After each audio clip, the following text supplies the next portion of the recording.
Yes, so hello everyone. A very warm welcome to the Circular Menu Planning, How to Promote Circular Cooking in Your Restaurant webinar. I will be your host today, and I'm Annika Koskenkorva. And this is our second webinar in our 4-webinar series. Let's see, now it's changed the screen. So this is a second webinar in our 4-webinar series. Last Wednesday, we had our first webinar about basics of circular economy in restaurants, and we still have 2 more webinars after this coming of topics related to waste management and sustainable communication. The webinars are part of International Interreg Central Baltic C4E project, development of joint circular solutions in the Central Baltic restaurant sector. And the project focuses on circular economy innovation, building cooperation. It supports restaurants, cafes, and catering companies, food professionals, and customers to create a positive change into the world. A project is part of the Central Baltic Interreg 2021 to 2027 program and is funded by the European Union and project partners. It's coordinated by Satakunta University of Applied Sciences from Finland and implemented by Lake Pyhäjärvi Institute from Finland, Ecomat Centrum from Sweden, and Vitseme Planning Region from Latvia. And then I would like to clarify a few practical points. The webinar is recorded, and please keep your microphones off during the presentations. You can write questions to the speakers at any time in the chats. We will go through them after the presentations, and if you wish, you can also open the mic and ask the speaker a question directly after one's presentation. But now it's time to start our interesting presentations of today, and it's my pleasure to introduce our first speaker, Olli Takanen from Perho Pro. He has been a kitchen instructor at Perho Pro since 2011, and he teaches kitchen skills to professionals and beginners. Welcome, Olli. You can start. Thank you. And I share my screen. So here we go. Do you see it? Yes. Perfect. Yes.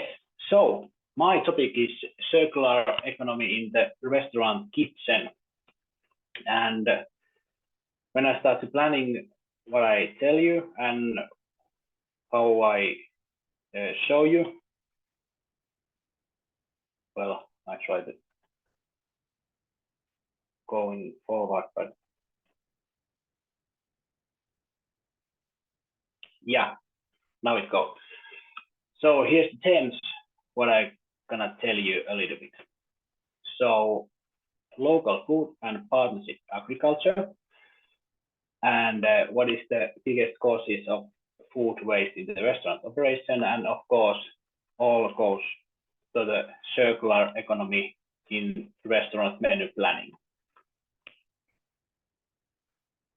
Yes, so when we talk about circular economy, you always have to look a little bit carbon footprint, and here you can see the average Finn carbon footprint, and it doesn't surprise that those animal products gonna be the biggest part of those footprints. And of course, easiest thing is to say that try to avoid them, but it's not easy to every places. So then also doing small actions helps that it's gonna be more profitable that you lower the beef usage or animal product. It makes more profitable for nature. But that's not only problem in circular economy. Here you can see another picture. So that's the normal, if you produce some goods or product, this is the way how it's normally do. You have natural resources, you need energy, you need water, you need workforce, and then you make those natural resources raw material. You also need those same energy, water, workforce. You need produce, or you make raw material to produce. You need those delivery, use, and you go on, and end of all these blocks, this stuff going to waste.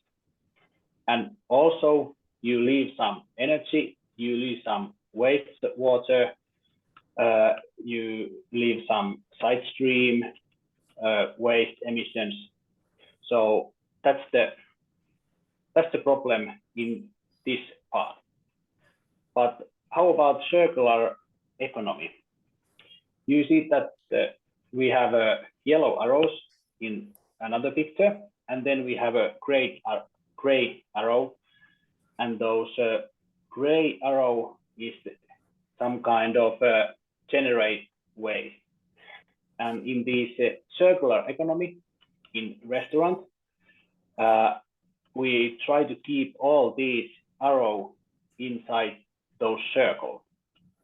So when you have raw material and you have some product and you have some use, you try to move those gray arrows to yellow arrow and keep inside the circle.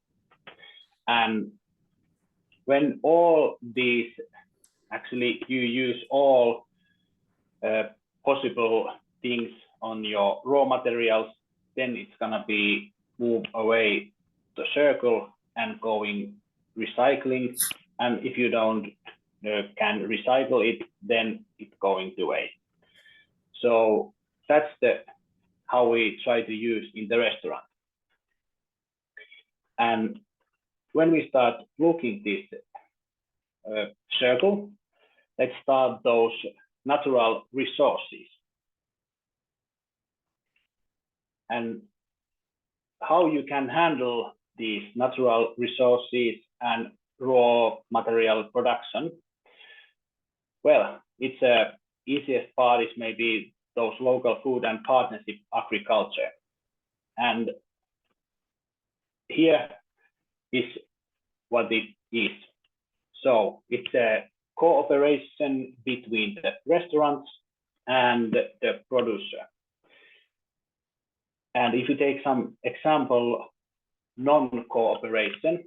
So if you think, for example, a farmer, and he tried to figure out what she or he should grow in this year, and maybe he some kind of thought that, yeah, last year all restaurants buy some carrots, and maybe today to this year it also carrots in the main products.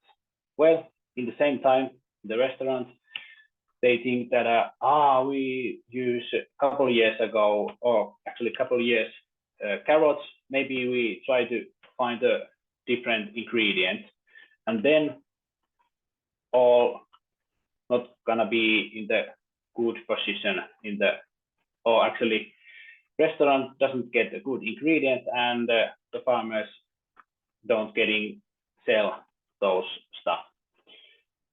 So that's why cooperation between those restaurants and producers means that they make together cultivation plan. So the restaurant can say that we need some sweet potatoes or something, and then farmers can say that, oh yes, we can grow it to you. And then also the restaurant gets ingredients straight from field to table. So it's fresh, it's local, it's more profitable for those restaurants. And of course, maybe those farmers get the payment before the harvest, and it's more profitable for farmers still. And of course, those restaurants get the stories behind the ingredients, and then getting community spirit rise.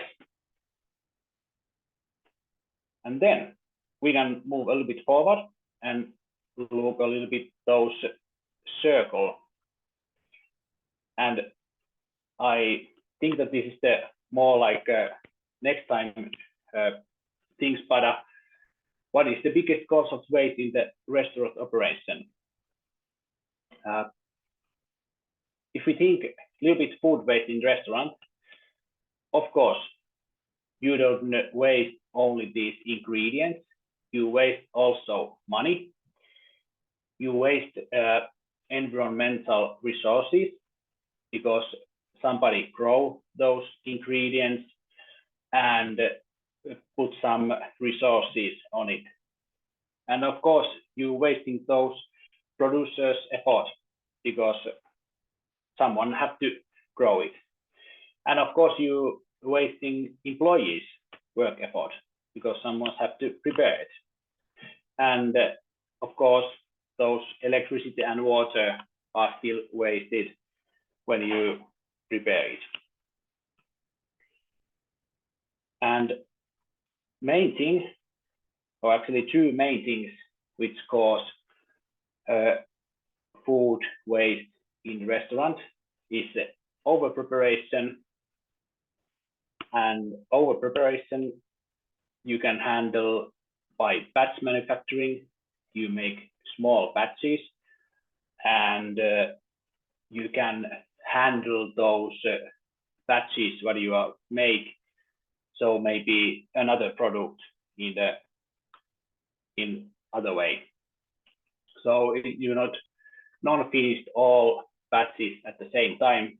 So you can make in different type of food of those ingredients. And of course, if you have already done food, you can sell it away, takeaway or food aid. And actually, this is could be in the kitchen. If you look in the kitchen, this could be more like harmful things, but actually, this is the biggest cause of food waste. So uneaten food from the customer. So it means that actually two things. And portion size could be too big. So it means that a customer takes too much food, or then you have too big portions what you make in the kitchen. And how you can handle it, you can try to reducing the amount of ingredients with a large carbon footprint. And that means that if we remember those footprint slides, so it means that animal products, if you try to reducing amount of those ingredients, then you can low quite good those footprint. And then a couple smaller things of these, how you can handle those waste in your kitchen. Careful use of raw materials.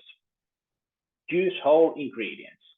Of course, it means that if you have some idea or maybe you can think that can I use some leftover parts of these ingredients what I use, or did I normally throw it away some parts, and is it something to usable stuff about this?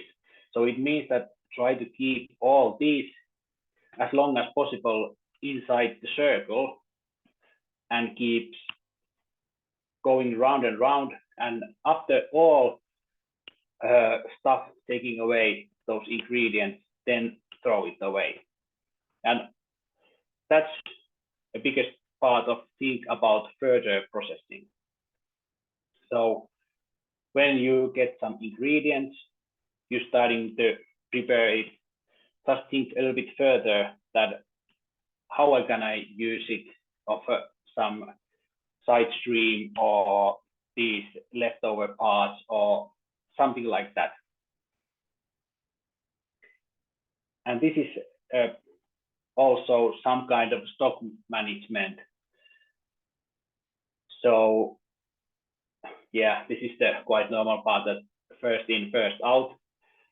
But of course, you have some value on your stock, and you have expensive ingredients, and usually those expensive ingredients are bigger carbon footprint than cheaper one.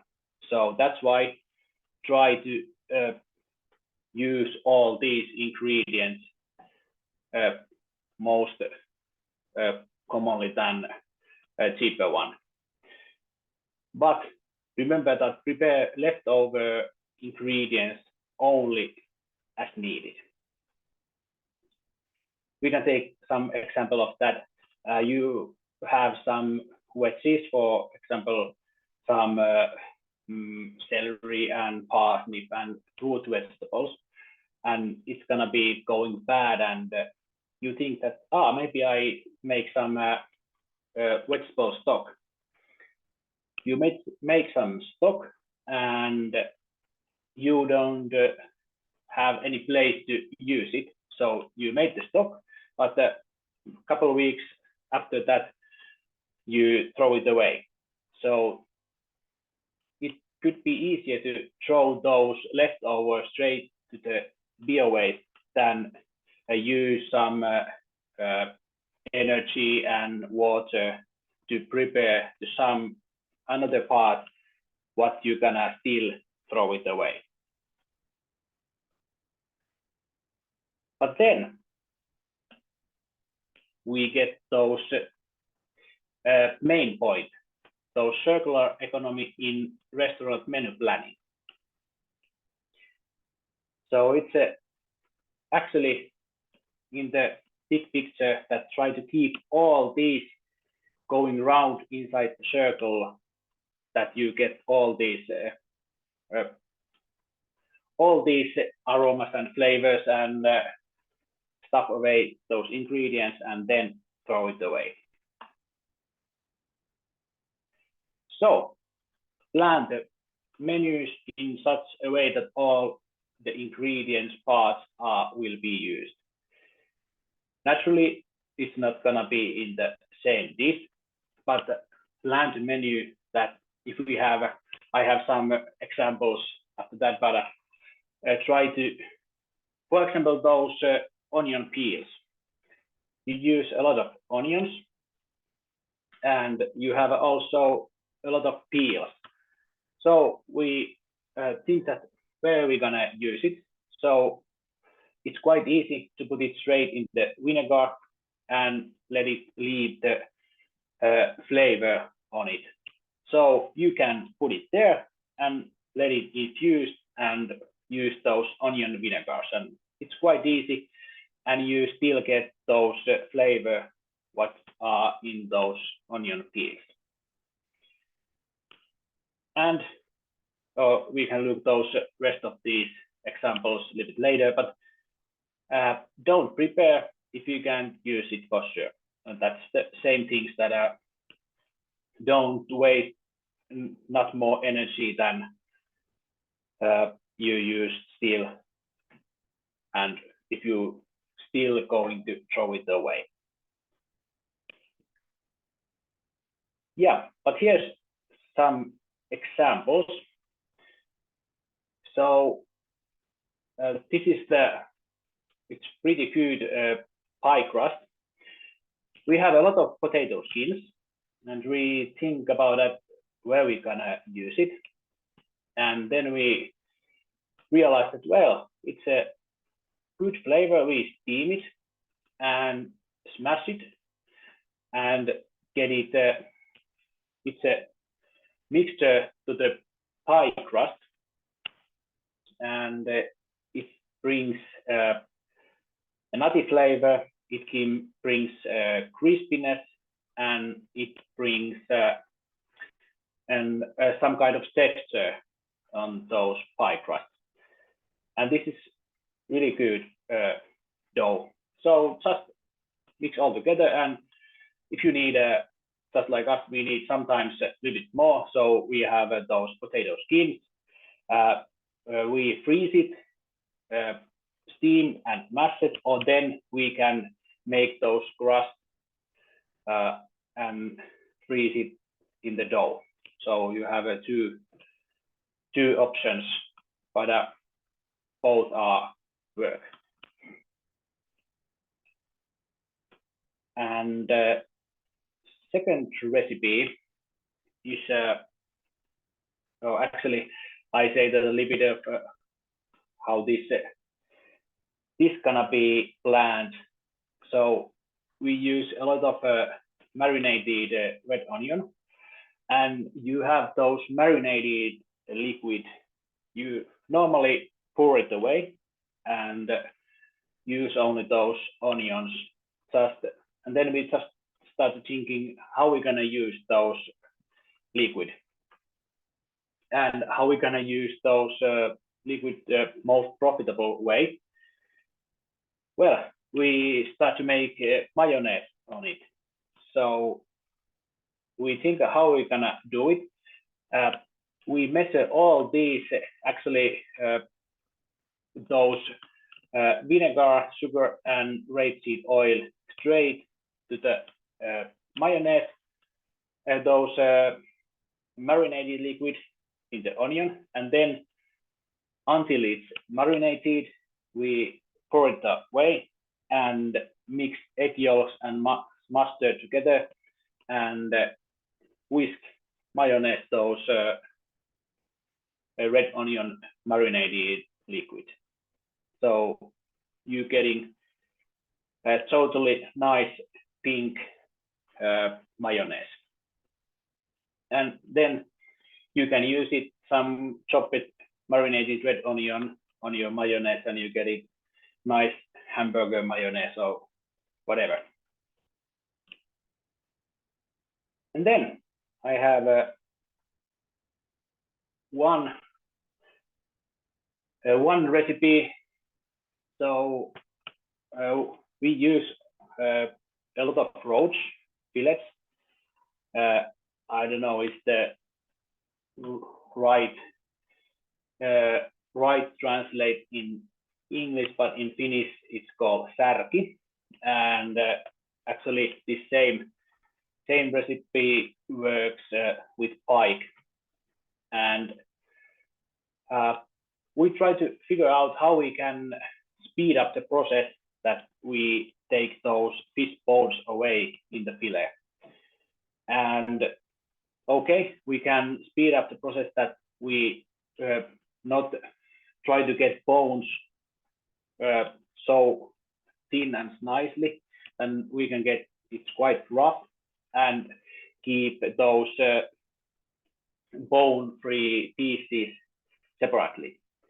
So roughly remove all these bones and put those bone-free fillet pieces separately and puree those fish bones pieces and cream together and just hand blender puree, and then sieve it and straight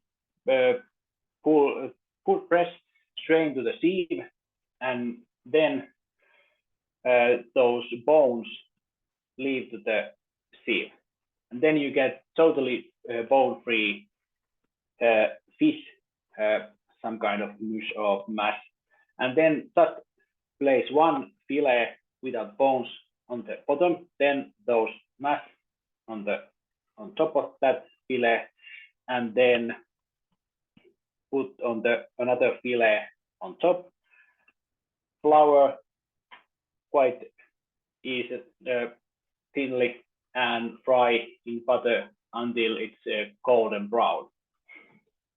And this is the quite good recipe to get all these bones away and use all these fish meat. Then I have some example how we're gonna make this circular economy in Perho. Actually, this is the one part, those recipes. We plan all these recipes quite long, and also try to use as long as you can those ingredients. But we have also some part in Perho what helps us to also make this circular economy. And this is our own field, Green City Farm. So we have a 1 hectare farm, and actually this is the, as I said, in the middle of Helsinki, almost in the Malmi, and it's 1 hectare, and we grow there 50 different varieties of those veggies.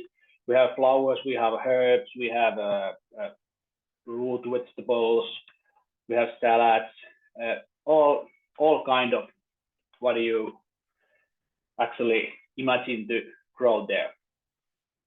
And this is our unique learning environment.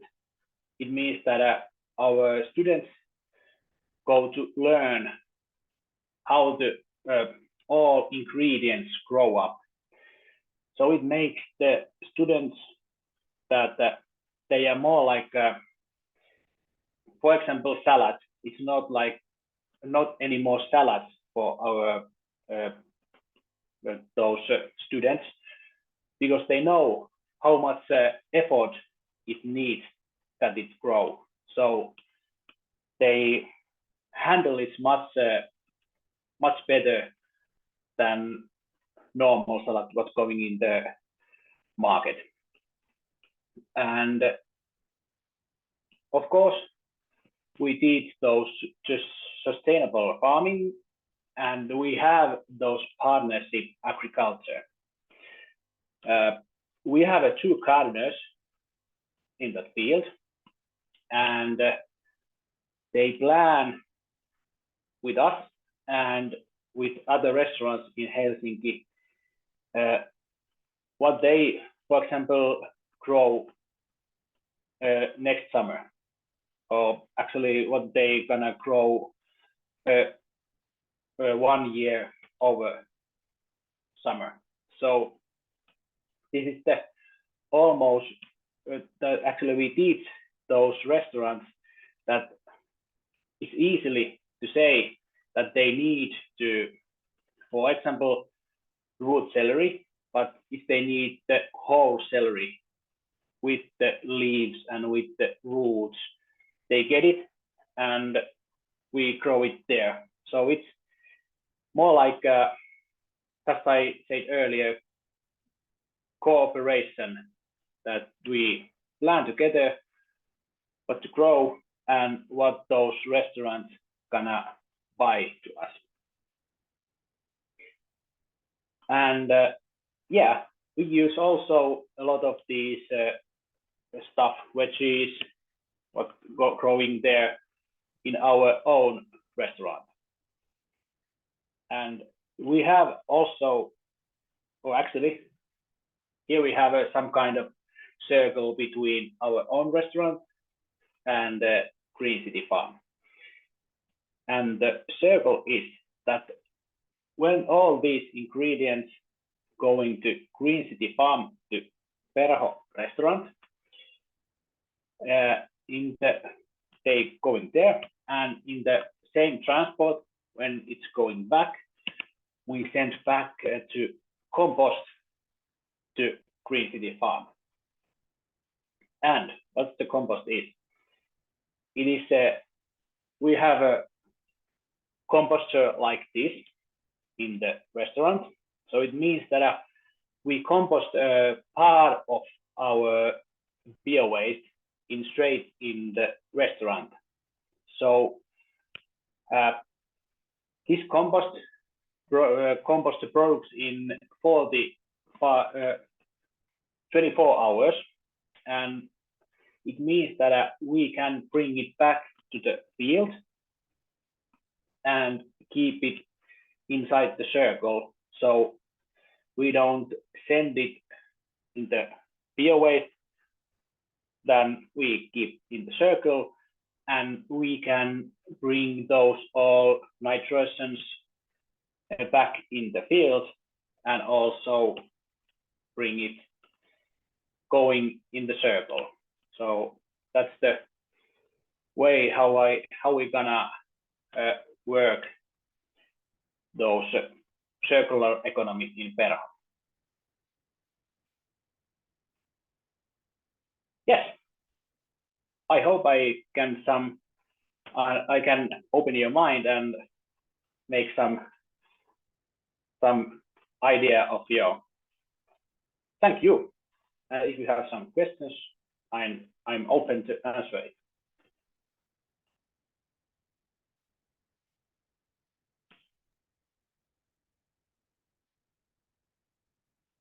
Thank you so much, Olli, for the introducing us to the world of circular menu planning. Does anyone in the audience have any questions for Olli? You are now free to ask him questions either in chat or by opening a mic.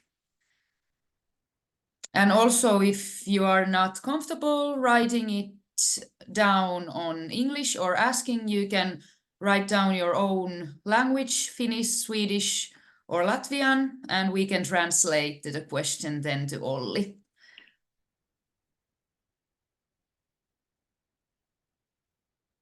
Hello, my name is Liene. I'm working for this project, and thank you for interesting presentation. And I like the practical part of recipes. I can use this also at home, even if I don't have a restaurant. And I wanted to find out how do you see in Finland what is the percentage of restaurants that are interested in a circular economy, and how you see among your colleagues that they invent those circular practices, and how do you see how you have gone to where you are now?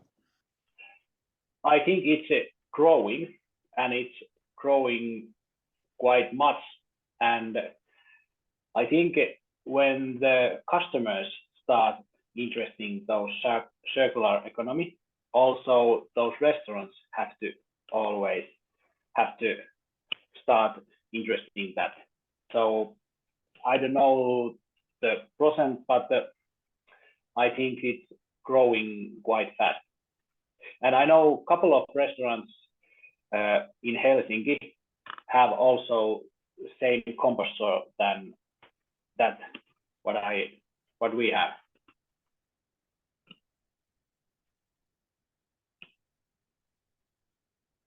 Thank you, Liene, for the question. Thank you. Does anyone else have a question?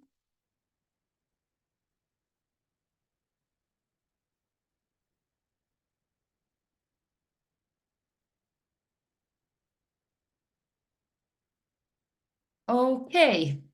Thank you, Olli, once again. It's time to welcome our second speaker, Laura Avikainen, on the board. Can you only stop sharing the screen so I can take it? Yeah. Wonderful, thank you.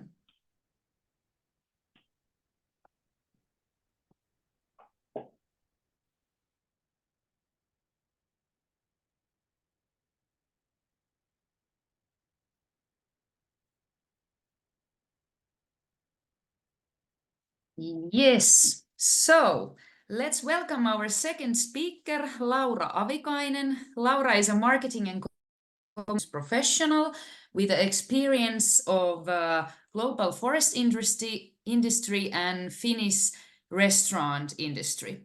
Currently, she works as executive vice president at Fresca Restaurants. Yes, you're welcome, Laura. So, thank you, Annika. Thank you. Yeah, you can start the presentation, please. So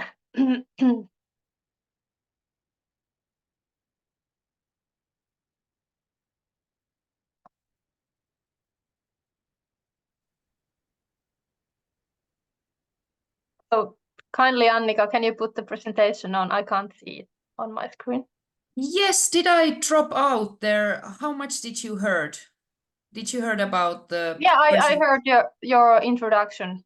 Okay, I can't see slides. If you can put them on. Yes, this just dropped me off for some reason. Just Yeah. wait a No second. problem. Take your time. Yes. I can start my presentation. It was a good question from the audience about the Finnish restaurants, for instance. Are they interested in circular economy? And I have to say that it's really nice that you started this project, because after COVID-19 and these difficult years behind us, we are more and more getting really interested in this circular economy, because we are aware of our scarce resources, meaning raw materials, electricity, money. Everyone is running out of money in restaurant industry these days. So there are many points that we have to take into account in order to be sustainable and continue our companies also in the future. Yeah, Annika, did you get the presentation on? Yes. Can't you see it? Only the first slide. Oh, yeah. Yeah. Can you move on? Yes. Okay. Yeah. Okay. So our topic today is building a better future with a sustainable mindset. And yeah, I will explain you a little bit how in our company we are moving on to this circular economy mindset. Please, can you change the slide, please? Okay, I just wanted to introduce our company shortly in numbers. So we are a family business and we are located in southwestern Finland. And it's actually our 20 years anniversary year this year. So the company was established in 2004 in Rauma, Finland. And currently we have 70 employees and we are operating in 4 cities in Finland. And we have 4 business areas. I could tell a little bit about them. So first we have personal restaurants, meaning those restaurants that are located in mills or governmental office buildings where they have kind of access control. So there we prepare lunch and we have meeting service, all kind of this kind of services for the company who is our kind of a host there. And then we have regular lunch restaurants. And then we also serve supermarkets. Our food products can be bought in markets as well. And then we have this kind of a catering business going on. So if you need excellent food for your parties, or you can even organize your party in our restaurant or in our location. So that's a very important business area what we have in our company. So these 4 business areas are where we work every day. And then we have 16 locations, meaning that it's very nice that if we get into this circular economy, we can really see it really means something, that if we take these good practices really in use, it has an effect on 16 locations. And daily we prepare something like 1,500 lunches. Yeah, this is our company. Annika, please, can you change the slide? So when joining this project, I really started thinking that, okay, what do we do already? Even maybe we haven't really thought about circular economy, but we have thought about scarcity of resources. So if we go to procurement, so what we have done so far, we are cooperating with qualified suppliers and benefiting from their experience and knowledge. And this is a constant dialogue we have to have with our suppliers. And here you can see, for instance, the packaging materials. And also our wholesaler is a very important partner for us. And there we have open dialogue all the time. And we are also benefiting from the centralized annual purchases. So we have like only one food service wholesaler a year, and we select it every year again. So we have a one-stop shop for our purchases, meaning that there is only one truck coming to our locations. There are not several trucks driving around. If we want to use local products, we can buy them from the wholesaler. So it's kind of but whenever we want to add a new local producer there, they sell the food first to the wholesaler and then we buy it. Yeah. And also when you are using a one-stop shop, one wholesaler, then you benefit from the economies of scale and quantity discounts as well.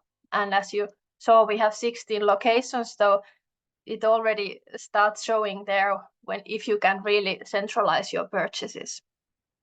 And also stock management and delivery optimization is really important. And a very nice thing happened something like a month ago. One of our chefs, he started to looking at the transportation, and some of our restaurants take 5 times a week. There is a truck coming and bringing raw materials and ingredients to them.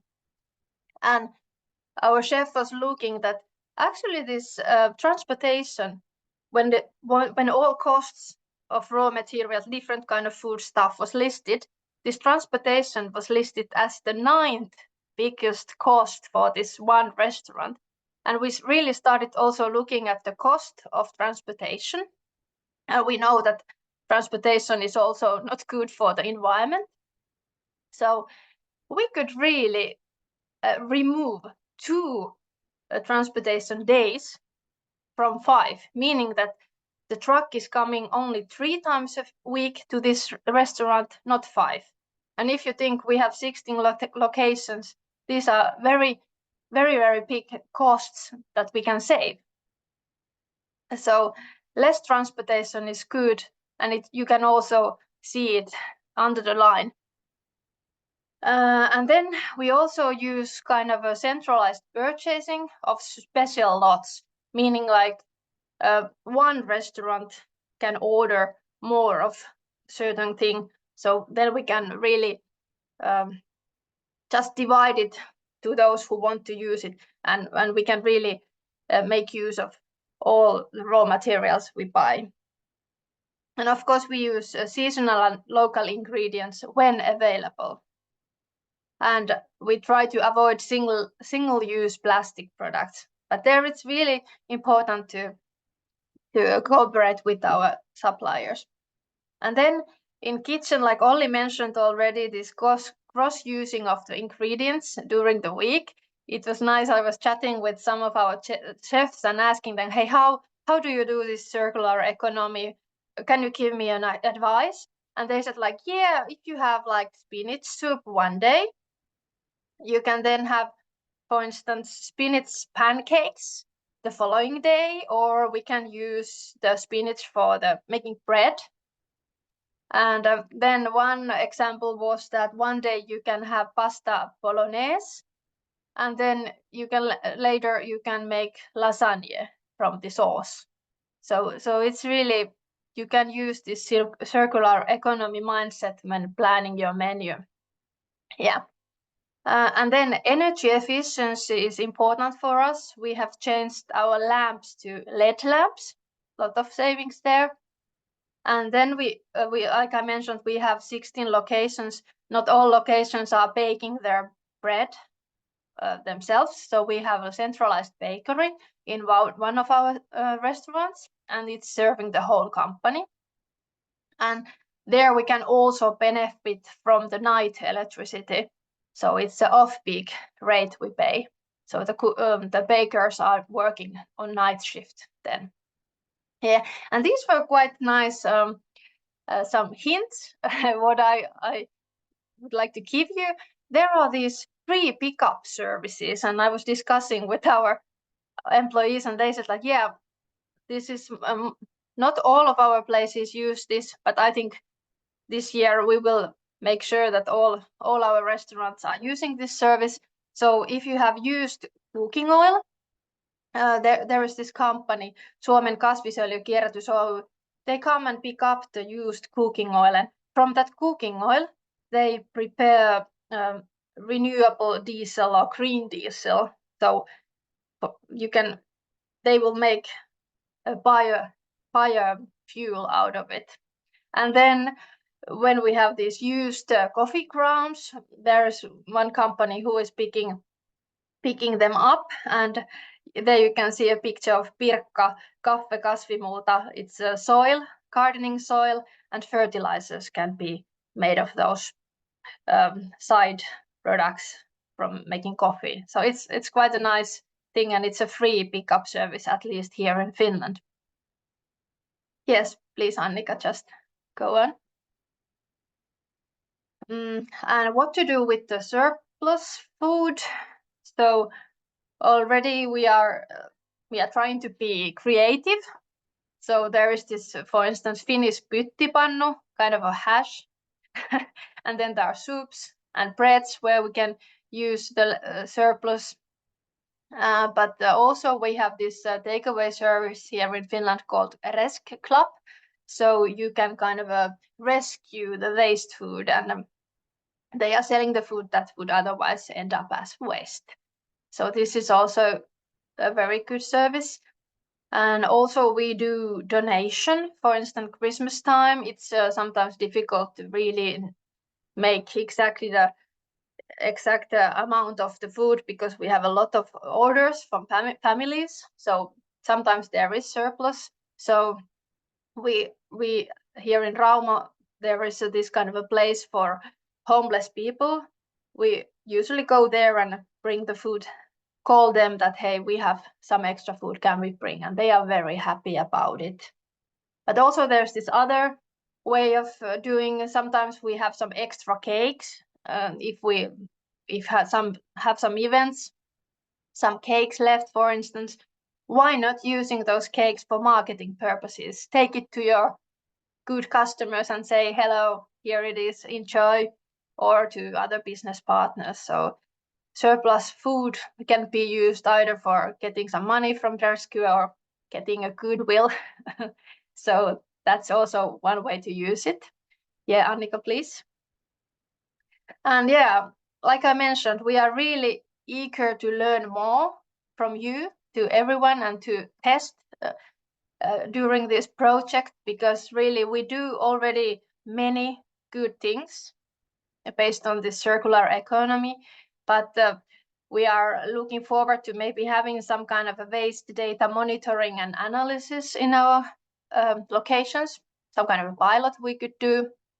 And really, when we are working in, for instance, in a governmental office building, we could use their access control data somehow to forecast the daily demand, so we could really try to avoid making too much food.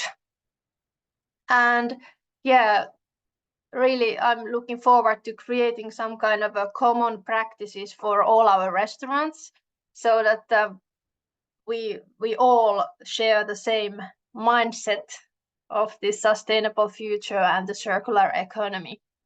And also, I find it very important to communicate to our customers what we do and how they can help in this circular economy. Yeah, Fresco Restaurants is ready for this path, and we can see they're both environmental good things, but also I can see their economical things for companies. So it's a win-win situation, I would say. Thank you. This was my short presentation, and there are some sources where you can read more about our partners and what I mentioned there. Yeah, that was Fresco Restaurants' story so far. Let's see what will happen in the future. Wonderful. Thank you so much, Laura, for interesting presentation. So now it's time again for the questions. Does anyone in the audience have questions for Laura? And like before, you can write them down on chat, or you can open your microphone and just ask if there is something on your mind.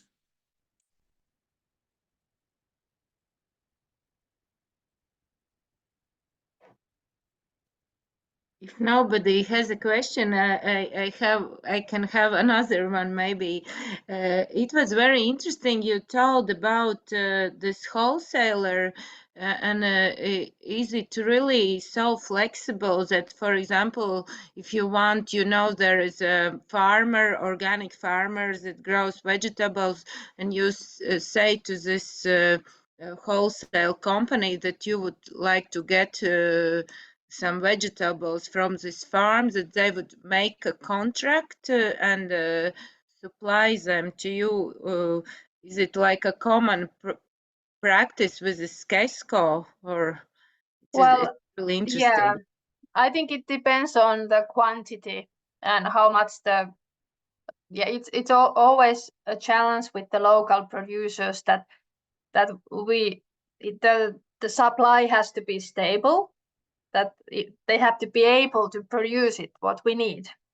But yeah, that's what they told us. If there are some suppliers or the producers who are not yet in their list, kindly let us know, so we will open an account. But yeah, we haven't tested little suppliers, how it works with them, but at least what we have experienced, they have been flexible, and we are already quite a big customer to them, to be honest, because we have so many locations. So I think they want to be as well flexible.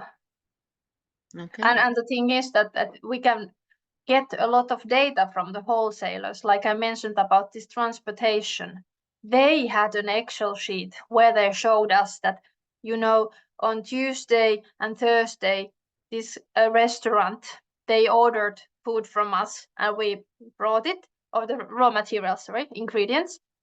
It was a really low amount we brought. So maybe you could stop having us coming to you every Tuesday. That just let's leave Tuesday and Thursday off. 3 days are enough, we come. So that was really nice. Of course, for wholesaler as well, they want to save money, gas, not using trucks, driving here and there. So it was really nice to get this data from the wholesaler about how it goes, because we have so many locations that I can't be present everywhere and see how they order the ingredients. Okay. Thank you. Thank you for your question. Thank you so much for your question, Liene. And Laura, we would have one more question about how are you working with plant-based proteins, but we would need to maybe continue, so you could write down your answer to the person on chat if it's possible. Or do you think it's Your mic is muted. Yeah, sorry. What was the question? How are you working with plant-based proteins? Okay. Yeah, maybe I can answer directly the person. Yeah. Maybe after this webinar. Yeah, or you can write it down to the chat. But Okay. yes, thank you so much. So let's continue. Last but definitely not least, I'm pleased to invite Artur Stanskans to give the final presentation. Chef Artur Stanskans worked in Michelin restaurants around the world. And now he's working at restaurant Cod, pursuing Japanese and Nordic flavors. Welcome, Arturs. The stage is yours. Hello. Yeah. So we're gonna do the. So do I share it or? Yes, you will. please. I'm sharing it. Okay.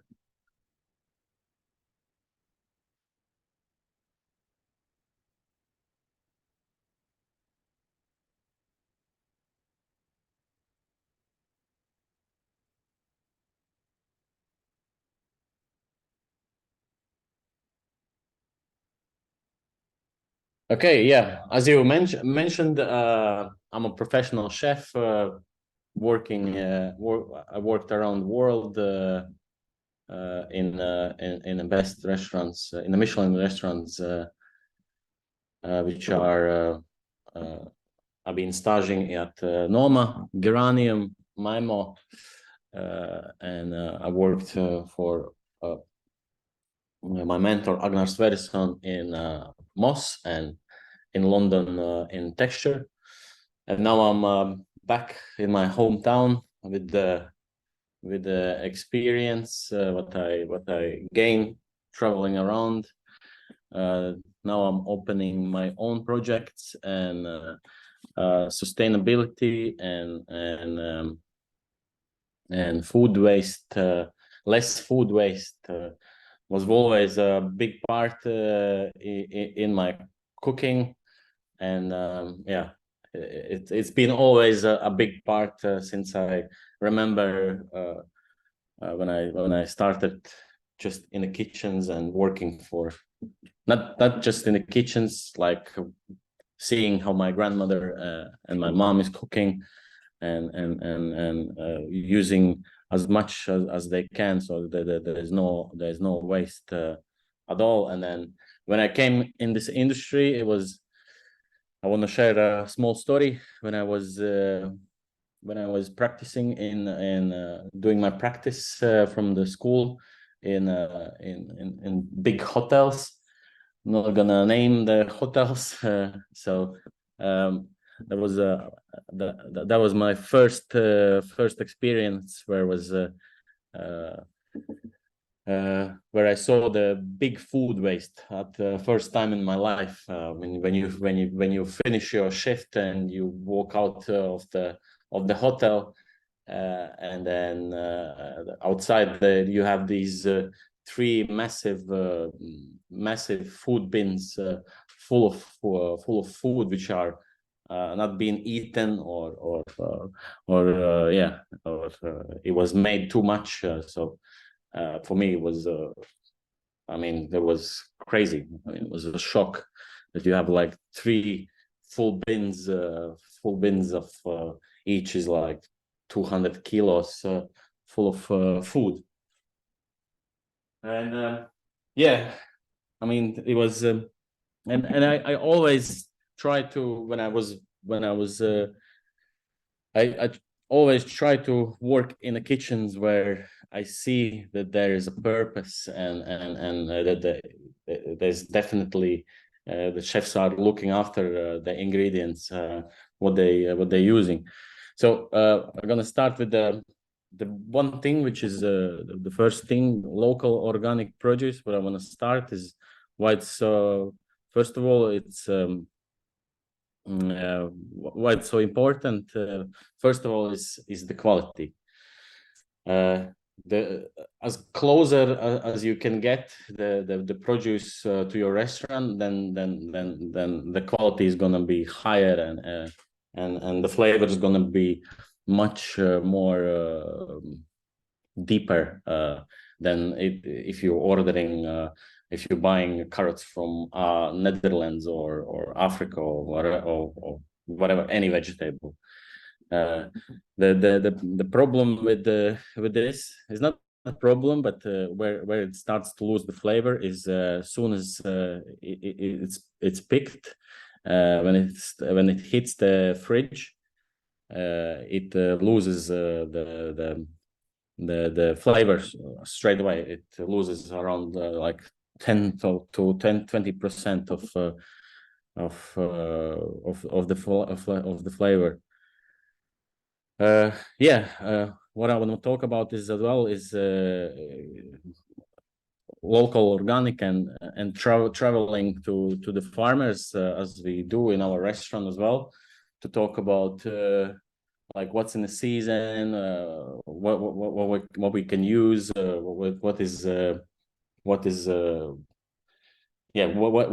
what's important to use, I would say. Listening to the farmers about the problems what they're facing,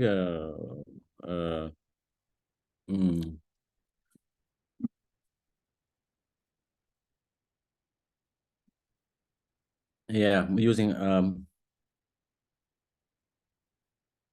listening to partners, to the farmers, just written it down here.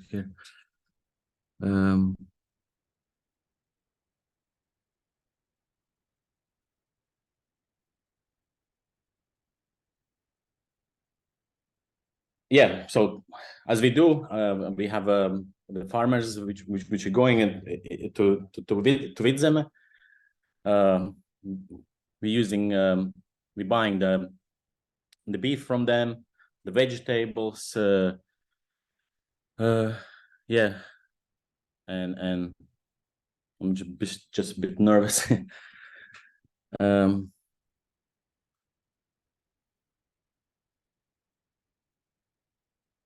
So the next thing, organizing the flow of the produce in the kitchens. So the first thing is the vegetables. We use a lot of vegetables for our stocks. The trims we use as much as we can. We use the trims like, for example, we mix it with miso.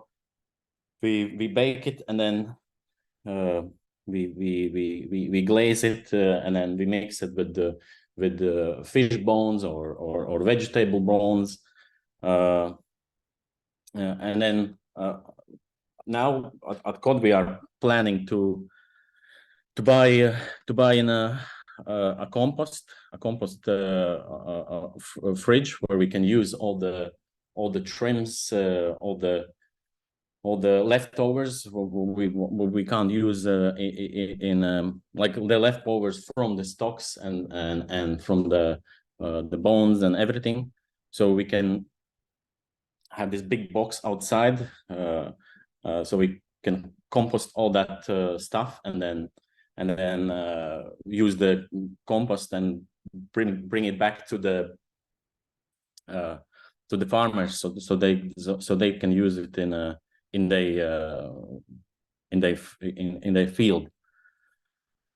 And then for now, again, we are working on a small garden outside the Cod restaurant, so we can grow our own small like herbs and maybe vegetables, and use again the compost which we are making by ourselves in the restaurant, so we can use that in our small garden which we are working on now. So yeah, using the most up from all the ingredients is the nose to tail principle. Is like in every, I think every chef who is respectable and who loves what he's doing, he's keeping this agenda of nose to tail. So and so you have it's not just like you using nose to tail, is about using the ingredients. Like if you, for example, if you buy a whole fish, you use the cheeks for let's say a starter with some herb pesto, and then the bones, the bone marrow, you use it for I don't know, for a ceviche. The bones you use for stock, and the fillet you cure it, or you slow cook it and serve it with some local seasonal vegetables. So it's about having one ingredient and using it as much as possible in a yeah. So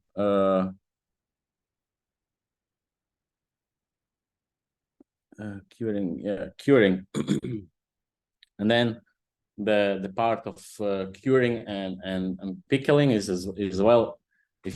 If we look what's in the season, we at the moment we are like this, the asparagus season is starting, so we're trying to get as much as we can from the local farmers, and then burn it, like not burn it, roast it and pickle it, or roast it and make some juice for sauces and keep it in the freezer afterwards, so you can have it when you're putting something new on a menu, you can take it out from the freezer and mix it with some sauce, yeah.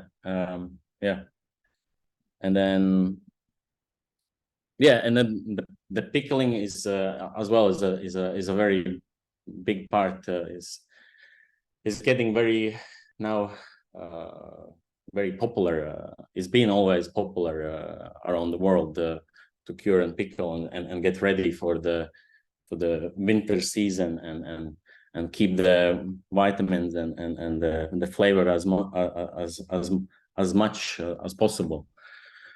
So yeah, and for now, yeah, we are working in as well.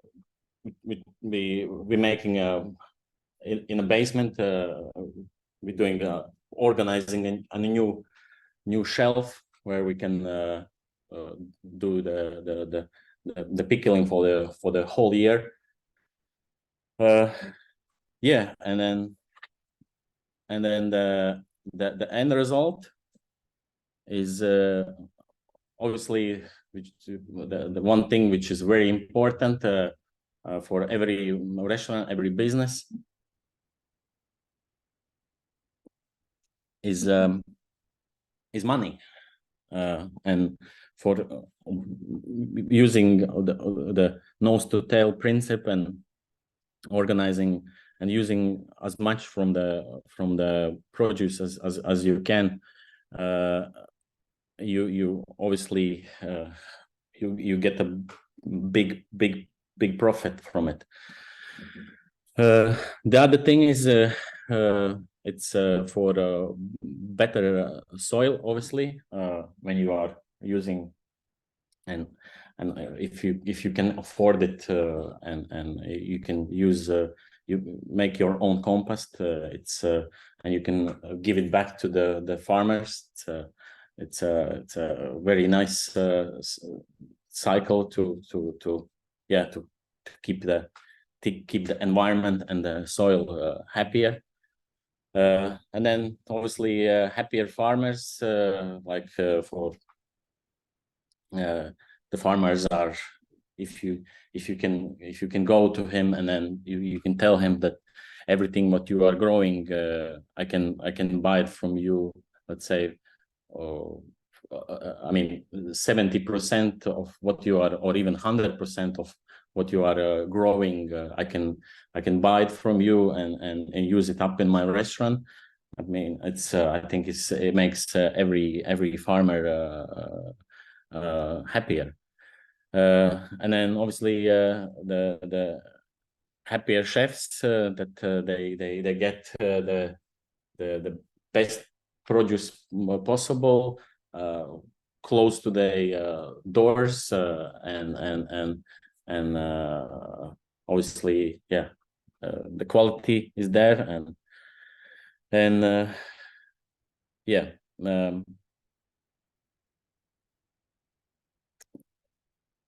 And then, yeah, that's really it. What I just wanted to tell.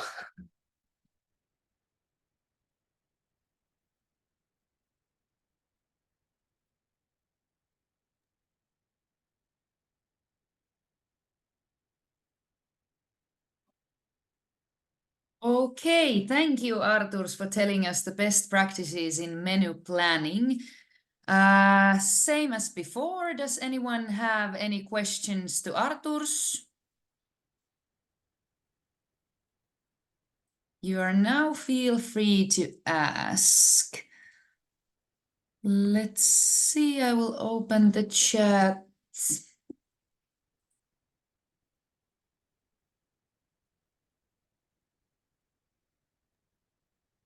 I would like to ask one question.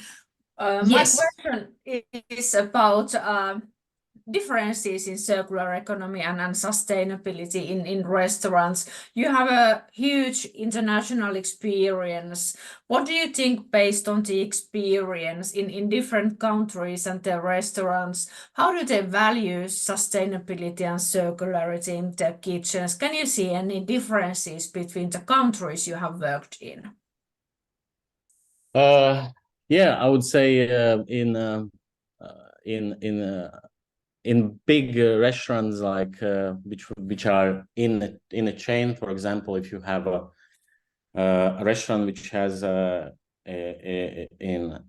let's say it has a fine dining, and it has a middle restaurant, and it has a cafe. Let's say a fine dining, brasserie, and a cafe. The fine dining, they try to keep the what you say, the how you say it, the chain reaction for using up one produce in different levels. For example, if all the three restaurants are using cod, the cheapest part, the back part of the cod, is going to be used in a brasserie, and then the fine part, the loin, is going to be used in a fine dining, and then obviously the bones are used by both restaurants, by all three restaurants. But yeah, they try to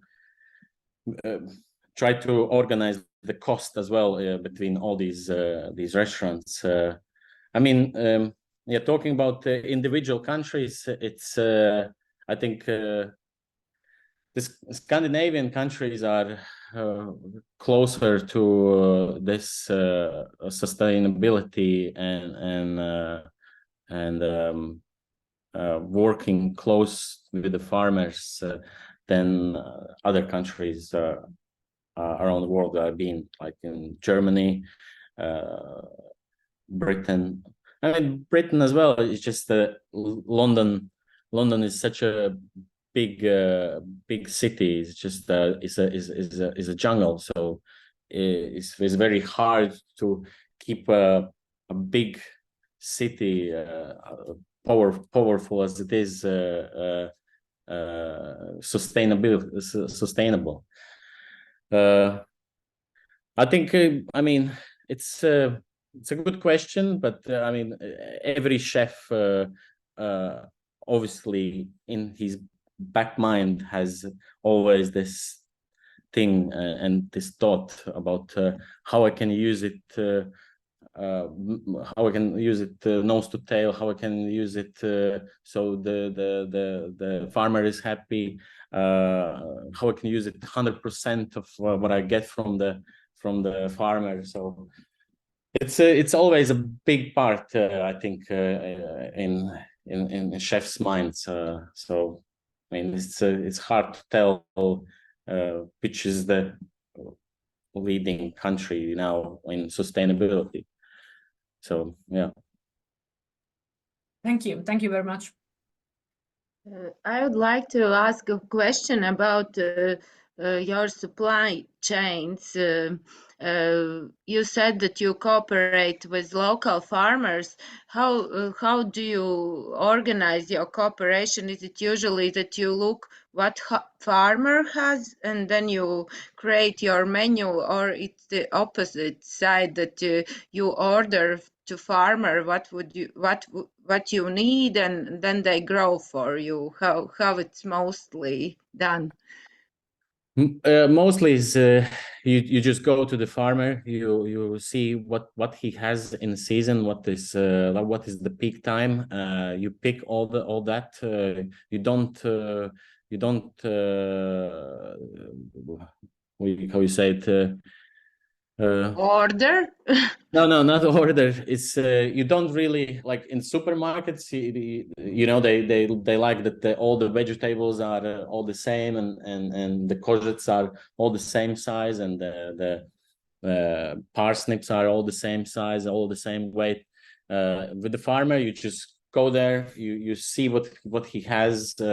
You don't care about what size it is. I mean, obviously you pick the carrot earlier. You don't let it grow like till 1 kilo, but you basically you just go there, you talk to him what he has in the season, and then you pick all that, and then you work with that through the whole season, and then when that vegetable is gone, or the berries or whatever, or forest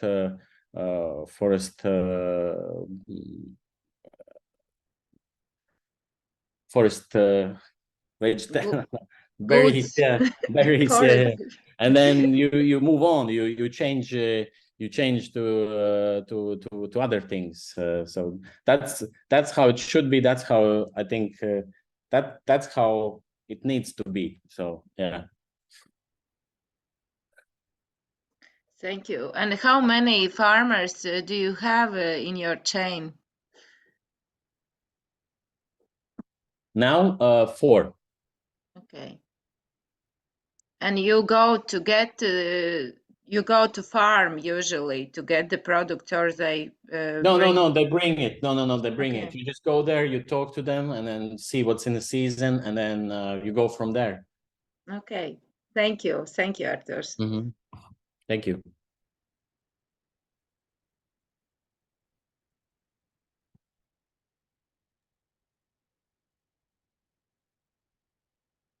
Wonderful. Thank you so much, Arturs, once again.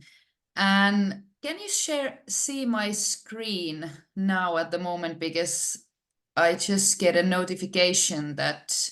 We can see. Okay, perfect. Yes. And yes, so thank you everyone, and especially big thanks to Olli, Laura and Arturs for your presentations. And of course, thank you all participants for attending this webinar. We have still 2 more webinars on this webinar series coming. Waste prevention and reduction and sustainability marketing and communication. There's a QR code where you can get yourself registered if you haven't done it yet. And then, as always, we would really appreciate your feedback of this webinar, so we know where we succeeded and where there's still something to develop. So yes, thank you very much everyone, and see you on next Monday.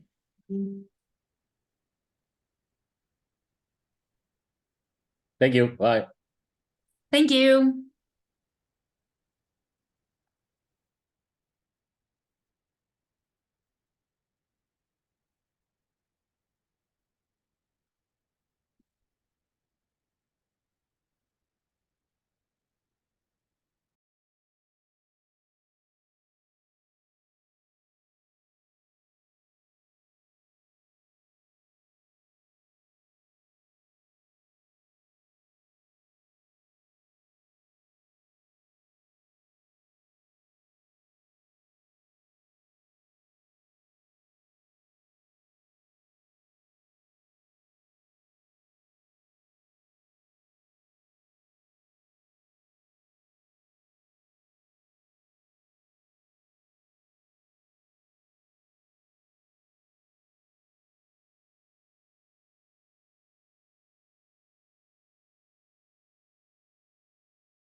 Mitä Annika sanoit, jos vaan lopetetaan esitys näiltä, ketä siellä on?